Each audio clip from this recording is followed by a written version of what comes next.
Musohara itu keluarga bisa. Nah makanya kawin tuh disunatno wong liya iku sing adem. Misalnya misanan tuh dianggap masih makruh, khilaful aula. Yang baik itu ya wong adoh. Lah wong adoh pentingnya nanti ada komunitas yang kuat. Ini ku riyen sing masyhur ge Rasulullah nu nikahi Juwairiyah. Juwairiyah niku imro'atun min Banil Mustalik.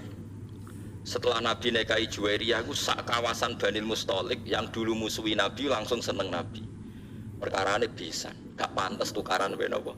Pisan. Makanya orang-orang Banil Mustalik terus memaklumatkan asharu Rasulillah. Jadi banyak sahabat yang ditawan orang Banil Mustalik. Juga sebaliknya orang sahabat menawan orang-orang Banil Mustalik zaman perang. Tapi ketika Nabi menikahi Juwairiyah langsung sama-sama ngelepas tawanan. Gak pantas bisane Nabi ditawan. Kan ora lucu tuh. Pak Dene bojone Nabi ditawan. IP-ne akhirnya dicolno asharu napa? Rasulillah. Abu Sufyan itu musuh besar Kanjeng Nabi, sak urip-uripe musuhi. Anake Abu Sufyan iku mukminah melok hijrah teng Habasyah. Lah teng Habasyah bojone kapundhut. Bojone kapundhut mek raja Habasyi dinikahno Nabi. Waline wali hakim zaman. Abu Sufyan krungu. Nabi wis sisi mantune. Ya akhirnya Abu Sufyan taslim. Ashar wis besan. Nggih. Besan iku mandi, semandi men. Teng daerah kula nu tiyang sebagian kiai ora cocok mek Muhammadiyah. Niku cocoke ora krana adu visi. Anake dekne kuliah ora bentuk cah Muhammadiyah, damai men. Wes pokoke kena besan wis bar, ceritane napa bar. Wong keluarga napa? Besan. Riyen wonten Kiai Jawa Timur malah besanan mbek Umar Irama kelas. Besanan mbek situ. Umar Irama ketakoki kiai-kiai. Dandut tesih halal apa haram ya Gus menengah. Besanan mbek sinten? Umar Irama. Tenan niku mboten jaren. Tesih haram to ya dandutan Gus perkarane mun. Ashar menapa? Ashar. Disebut faja'alahu nasabau wasi. Mulane besanan itu penting. Nggih pentingnya wow, menjadi komunitas. Mulane besanan nek iso beda desa, beda keluarga. Ya, jadi kesunatan nikah itu nek iso iku ora entuk keluarga. Tapi nek wong liya gak prospek ya monggo nek terpaksa untuk misanan. Nek terpaksa. Ya terpaksa itu misalnya kayak zaman Nabi, itu memang nggak ada pilihan. Sayyidah Fatimah itu harus nikah sama Sayyidina Ali. Tapi itu ramisanan pas, misanan ponaan. Kadang ada orang yang bantah, nah, Fatimah konto Ali. Sayyidah Fatimah itu binti Muhammad binti Rasulullah bin Abdullah bin Abdul Muthalib. Berarti Fatimah dia abah Rasulullah, dia abah Abdullah, dia abah Abdul Muthalib. Ali itu Ali bin Abu Thalib bin Abdul Muthalib. Jadi Fatimah itu tidak misanan, ponaan misanan. Sayyidina Ali misanan itu dengan Rasulullah, bukan dengan Fatimah, paham ya?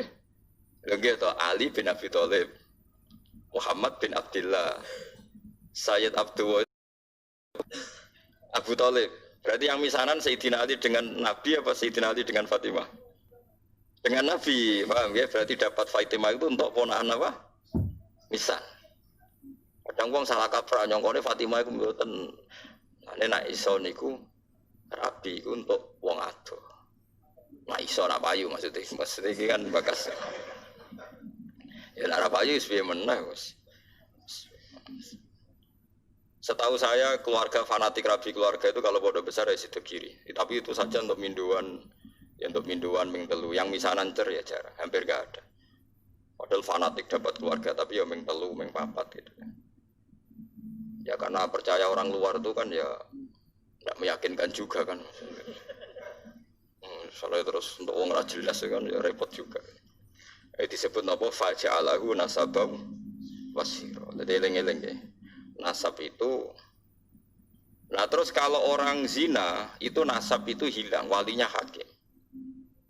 Jadi banyak pertanyaan di masyarakat, misalnya ada orang hamil di luar nikah, hamil di luar nikah.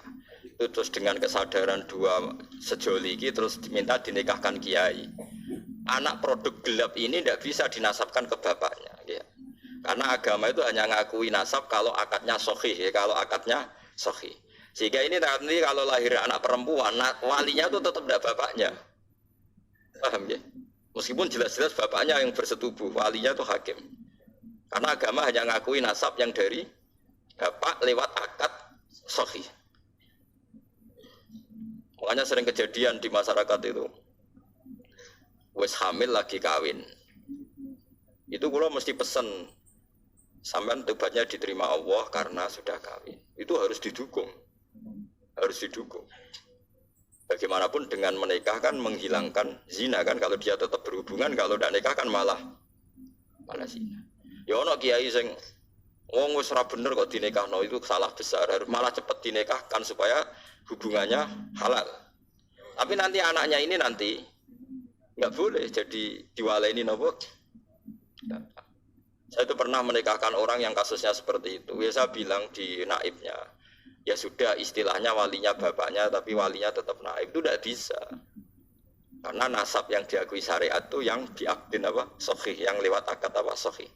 Jadi nanti kalau seperti itu misalnya anaknya putri, paham ya? Oleh ngandang bapak, wajan bapaknya secara genetik, secara gen, tapi secara syar'an nanti kalau nikah walinya apa? Hakim. Nah, makanya itu kudu ngerti. Nah, lagi-lagi adopsi anak itu mengacaukan itu semua.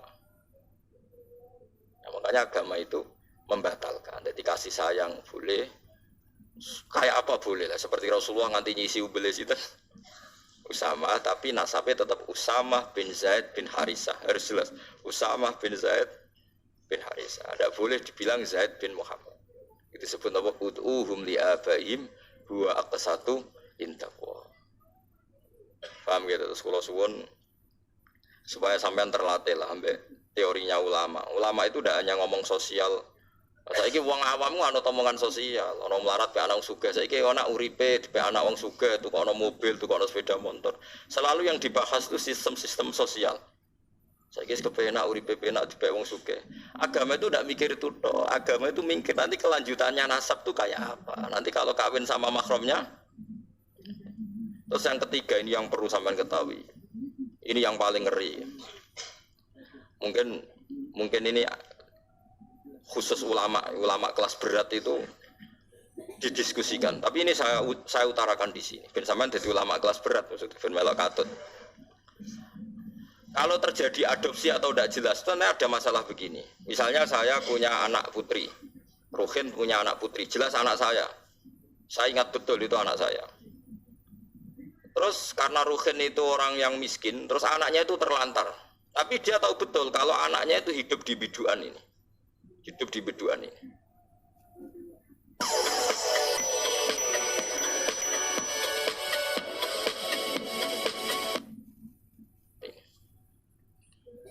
Terus Ruhin punya anak lelaki, mau kawin sama perempuan biduan. Enggak jelas. Dia yakin kalau anaknya itu di biduan, tapi tidak tahu yang siapa. Itu ada ulama yang mengatakan, jika jumlah perempuan itu masih bisa dihitung di kawasan itu, maka haram semua perempuan biduan. Karena ditakutkan jangan-jangan yang dinikah itu saudaranya kan. Lalu kena dia anak jogeman hilang. Soalnya kita anak wedok hilang ning Batam. Kuwi cek eling betul nak ilange ning kawasan Pulau Gadung misalnya di Jakarta ning Pulau Gadung. Ku semua perempuan Pulau Gadung haram dirabi anak embrit, mergo dikawinkan kok rabi untuk dulur. Paham nggih? Dan semua ngeri betul itu. Lan wong nak anak kudu jelas manggon ndi saiki melok sapa. Terutama semegatan-pegatan dulu. Ya kan yo. Kok dene anak ning Banyuwangi dene kula tak elingno bolak-balik. Bejo dene ketemu tak kon nulisi uripe ning ndi. Karena kalau masyarakat hanya ngomong wis mbok asli ta ora mangan ta ora, ulama itu kepentingannya lebih dari itu, paham ya? Paham ya? Itu bolehnya kalau kampung itu masih bisa dihitung. Satu kampung tuh haram semua kan. Jadi misalnya sak biduan jumlahe 700 wong. Berarti 700 perempuan itu haram dinikah anak Ruhin sing lanang. Mergo ditakutkan saudaranya. Ya misalnya sampean bantah ngene. Terus saiki wis modern. Sing dirabi kan jelas. Misalnya anak Pak Rumanto misalnya, atau sing dirabi kan jelas anaknya Mustafa. Kudu ono seksi tenan anak iku anake Mustafa. Misalnya bodoh elek apa bodoh apane lah dibuktekno anak miripe iku tenanan. Sampai begitu agama ngatur. Makanya anak itu nomor satu harus jelas rimbanya di mana, alamatnya mana. Ini bukan urusan sosial wedi terlantar. Nanti ada nisain mahsurat dan nisain ghairi apa? Mahsurat. Dan itu punya akibat haram tidaknya menikah kawasan situ. Nah, kecuali orang mahsurat kayak kasus orang-orang Arab yang di Indonesia itu, yang kan ada itu peneliti Mekah yang punya keluarga itu dulu kan banyak ketika ada revolusi Wahabi itu banyak ulama Sunni yang diusir, sebagian hidup di Indonesia. Kayak keluarga saya, Syekh Umar bin Jabbar, banyak yang hidup di Indonesia. Dia yakin bahwa anaknya di Indonesia, karena dia sempat nikah orang Indonesia, punya anak di Indonesia, bawang Banyumas, bawang Kudus, dia ini mamang. Lah berita di Arab, pokoknya dia yakin, nah anakku orang di Indonesia itu. Terus anak lanang dia mau nikah orang Indonesia. Lah itu oleh asal ukurannya Indonesia, tapi nak disebut kayaknya di kawasan Banyumas, pas itu isunya di Banyumas, ya satu Banyumas nggak boleh semua, tapi tidak sampai satu Indonesia gitu, paham ya? Masa Indonesia ya repot tuh kan. Tapi tentu sekarang itu orang sudah modern ya, artinya modern itu misalnya sing dirabi kok pesek cilik, gak mungkin sama anak bapak ini kan ya, nanti ya tetap ada lah. Tapi secara umum akibatnya sampai begitu, jadi saya cerita akibatnya itu sampai begitu.